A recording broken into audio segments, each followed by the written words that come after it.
Hello guys! So, it is my 35th birthday today and I thank the Lord for another gift of life. So, of course, even birthday ko ngayon, I will still share to yung ang daily devotion. So, mabilis lang. Kanina, I read about Hebrews 13 verse 16. So, it says, "And do not forget to do good and to share with others, for with such sacrifices, God is pleased." So, sakto to.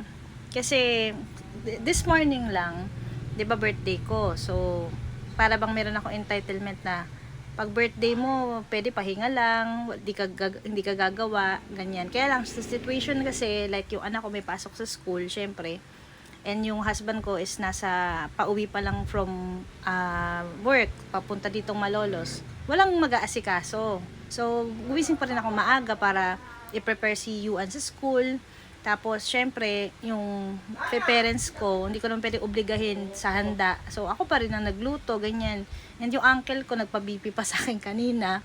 So, parang ito, sakto naman yung nabasa ko na parang, buti na lang yung response ko kanina is, ano ba naman yan, birthday ko, pag ako lahat nagagagawa dito, walang parang hindi ganoon, dapat hindi ganoon yung mentality na, kasi syempre, porque ba birthday mo is, hindi ka na kikilos.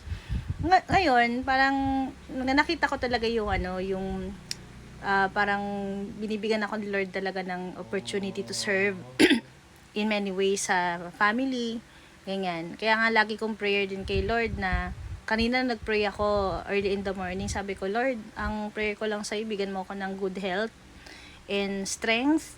And yung, syempre, mag-grow pa lalo ako as a person. Syempre, hindi naman ako perfect eh. I admit, may mga flaws pa rin ako. May mga times para akong bata eh. Pag umandar na yung emotions ko, ganyan, tinopak na. Yan. So, yun. Mas mag-mature pa, syempre.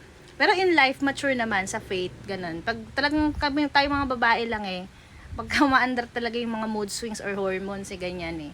Pero may time kasi, may sumpong ako, lalo pag hindi maayos yung tulog ko. Kompleto yung sleep mo, pero hindi ka quality yung sleep. May time na parang kahit kompleto yung tulog mo, pagising mo, ang bigat ng pakiramdam mo. Parang tamad na tamad kang kumilos, ganyan. So, ito, parang do not forget to do good. Para bang minsan kasi ang tendency mo mag-complain, para magreklamo ka sa lahat ng ginagawa mo. So, nawawala yung essence ng ginagawa mo if isusumbat mo, kung hingi ka ng kapalit, ganyan. Tapos yun nga, isa pa yun, birthday ko, yung mga taong ina-expect kong bumate, hindi ako binate.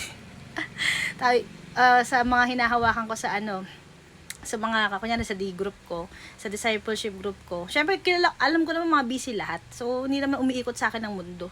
May mga yan, lahat ng tao may pinagdadaanan, ganyan. So hindi naman lahat kailangan mag-pay attention sa iyo, 'di ba?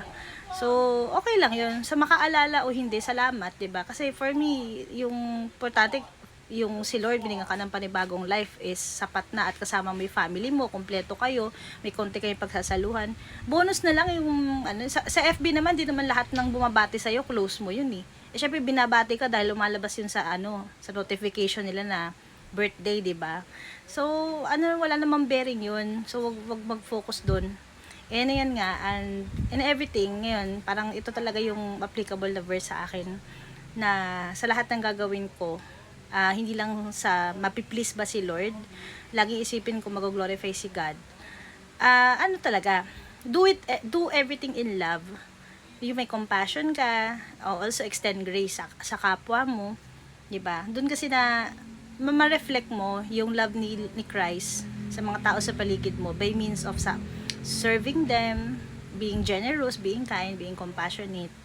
Yun nga. Tas yun, sabi dito, ayun nga yung verse na to, it reminds believers daw that worshiping the Lord is not only about prayers or songs, but also about practical actions. Yun nga, actions. Not just only head knowledge, but application.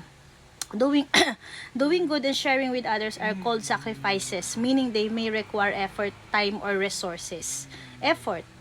God takes pleasure in this everyday acts of love and generosity. So, isa pang lesson sa akin, do not do everything without expecting in return.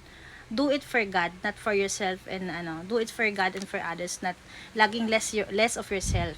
So application for me, I'm called to intentionally do good and be generous and be kind. Even though it cost me something. Reklamadora kasi ang peg ko. Kahit nga sa asawa ko, hinahanapan ko lang kung ano. Yun yung na tinuturo. Kasi lahat naman may tinuturo talaga si Lord sa araw-araw. Kasi we are not perfect. Kasi kung perfect ka na, di dapat deads na tayo, di ba?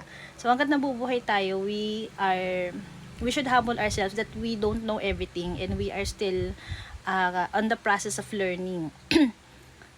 Ayan, we can share our time, resources, encouragement, or help with those in need. This verse speaks to me na it challenges me to be kind and generous as part of my worship to God, not just optional good deeds. So, sinulat ko siya sa aking journal, Yan. So, yun lang. Na-share ko lang. And let's pray na let's not forget to do good. Hindi siya yung gagawa ka ng kabutihan para lang na masave ka or ano.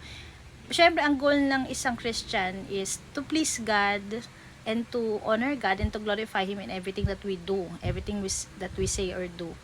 And people na hindi pa kilala si Lord, they may only know God through our lives. So we may be only the only living Bible that they will ever read. They may not know the Bible, di sila nagbabasa, pero pag nakita nila yung pamumuhay mo, ganito pala yung isang Kristiyano, ganito pala ang nababago sa tao kapag nakilala kay Lord, ganito pala yung effect, ganyan, or yung tipong mabibless sila at makikilala nila si God through you.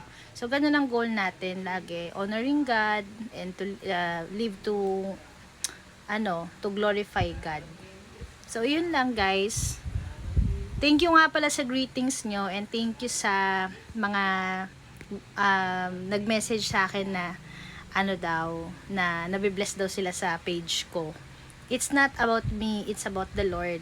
Diba? My purpose is to share Jesus, to glorify Him, and to make Him known also. And syempre, gamiting platform yung social media to share God's word and to, of course, to proclaim the gospel. So, share nyo rin. Sana kayo din, magagawa nyo rin to. Pero, before that, syempre, you have to, to ensure muna kayo yung relationship nyo kay Jesus muna. Kayo, yung mismo, ikaw with the Lord, i-assess mo yourself mo na you have to, to confess that you need Jesus, syempre. And start to, to walk with God. Yan. Bye-bye! Bye-bye, bye-bye. God bless.